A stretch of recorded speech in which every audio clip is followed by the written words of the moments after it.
अब माता पार्वती बहुत समय तक रही भगवान शिव के साथ। कार्तिकेय जी प्रकट भय और तारकासुर का आपने वध किया। एक दिन माता पार्वती और शंकर जी बैठे थे। देखो पति पत्नी को किस तरह बैठना चाहिए। जब शंकर पार्वती बैठे तो माता पार्वती ने हाथ जोड़कर कहा, हे भोलेनाथ मेरे कुछ प्रश्न हैं, आप उत्तर दीजिए, समाधान दीजिए। शंकर जी ने कहा, देवी क्या प्रश्न है? तो माता पार्वती ने कहा, जो नृप तनयत ब्रह्म किमि नारी विरह मति भोरी, देखी चरित महिमा सुनत भ्रमति बुद्धि अति मोरी। हे प्रभु मुझे एक बात समझ में नहीं आई। क्या? शंकर जी से माता पार्वती ने हाथ जोड़कर पूछा कि हे प्रभु, ये जो राम है, जिनका नाम आप सदा जपते हैं, राम राम राम, ये राम यदि दशरथ के पुत्र राजा हैं, राम हैं, तो ये अपनी पत्नी के लिए जंगल में ढूंढते फिर रहे हैं, ये मुझे समझ नहीं आया।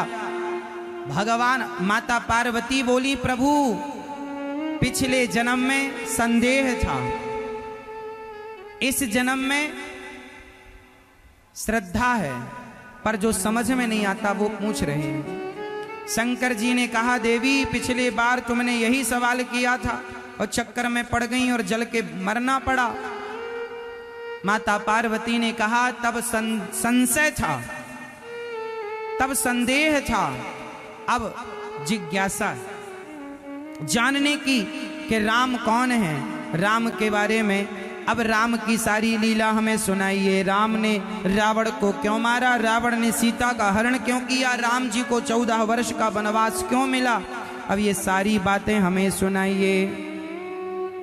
शंकर जी ने कहा, देवी तुमने बड़ा उत्तम प्रश्न किया है, हम वंदना कर लें मंगल भवन अमंगल हारी, द्रवाऊं सो दशरथ अजीर बिहारी, करि प्रणाम राम ही त्रिपुरारी, हरासी सुधा सम गिरा उचारी, धन्य धन्य गिरिराज कुमारी, तुम समान नहीं कोपकारी।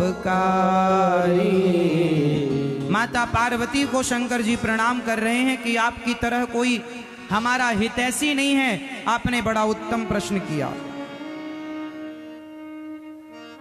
अब माता पार्वती ने क्या सवाल किया, क्या उत्तर दिया भगवान शंकर ने। अब यहां से राम कथा स्टार्ट हो रही है, जहां से राम जन्म के हेतु बने का यहां से स्टार्ट होगी चर्चा। बहुत ध्यान से सुनिएगा।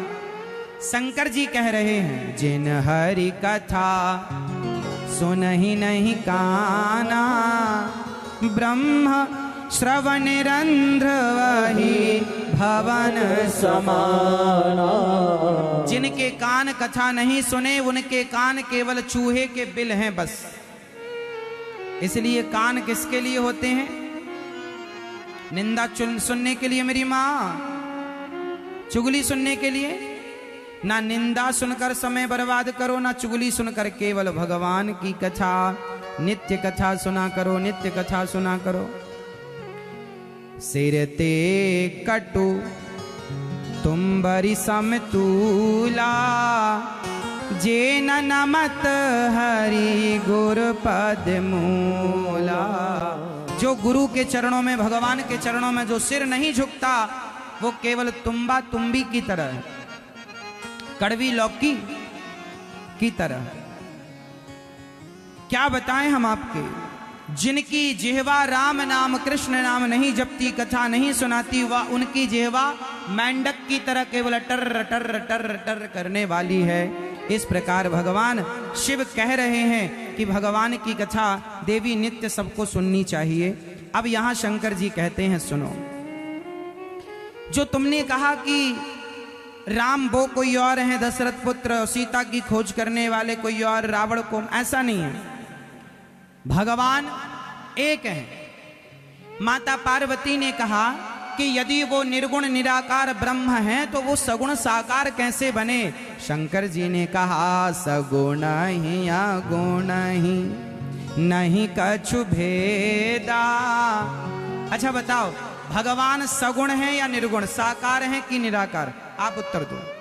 भगवान निराकार हैं तो क्या साकार नहीं है? भगवान निराकार भी हैं और साकार भी हैं, निर्गुण भी हैं और सगुण भी हैं, दोनों हैं। आप कहेंगे दोनों कैसे? तो सुनो, पानी निराकार होता है क्योंकि पानी का कोई आकार, पानी का आकार होता है, बोलो हाँ या ना? पानी का कोई आकार नहीं होता, पानी निराकार है। पर वही पानी जब बर्फ बनता है तो उस बर्फ का एक आकार जरूर होता है। पानी तो निराकार है पर बर्फ का एक आकार है, जबकि पानी ही बर्फ बना, उसी तरह वो ब्रह्म निराकार है पर भक्तों के प्रेम के कारण वही निर्गुण निराकार सगुण साकार राम और कृष्ण बन करके प्रकट होते हैं। तो जो ब्रह्म है, निराकार है, निर्गुण है, वही सगुण और साकार बन करके प्रकट होते हैं, इनमें कोई भेद।